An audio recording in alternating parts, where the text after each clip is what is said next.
50 years ago tonight, discrimination in public accommodations was outlawed as President Johnson signed the Civil Rights Act of 1964.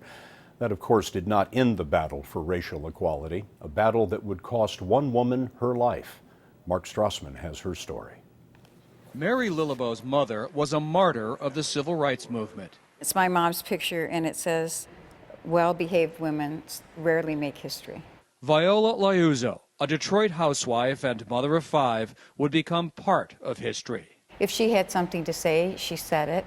If she felt something needed to be done, she did it. And she saw Bloody Sunday and just had to do something about it. It was Sunday, March 7th, 1965. Alabama police beat 600 demonstrators as they marched for voting rights.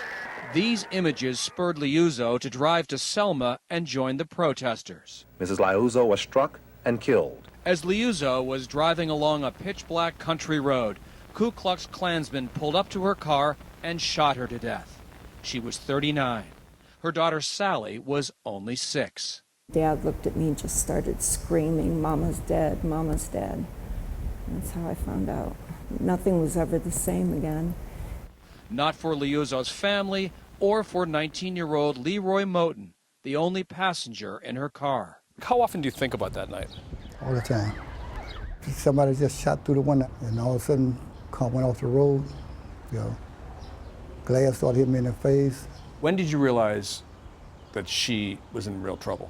When I tried to wake up, I grabbed by the arm, pulling and said, "Miss, miss, miss." She didn't say a word. After her death, there was a racial backlash against the Liuzzo family. They got hate mail. A cross was burned on their lawn. And at her school, Sally was jeered. Grown-ups surrounded me, and they started throwing rocks at me, and they said, "You're a lover's baby. Your mama didn't love you." Viola Liuzzo was the only white woman the Klan murdered during the civil rights movement. Mrs. Liuzzo went to Alabama to serve the struggles for justice. She was murdered by the enemies of justice. Her death helped further the cause. 5 months later, President Johnson signed the Voting Rights Act. If Mrs. Liuzzo wasn't killed, we wouldn't have had a voter right bill.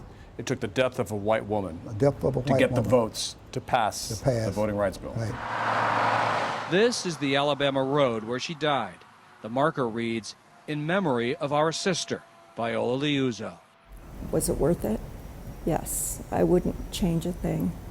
I mean, it's been hard. I miss her, but I'm so proud of her. Mark Strassmann, CBS News, Atlanta.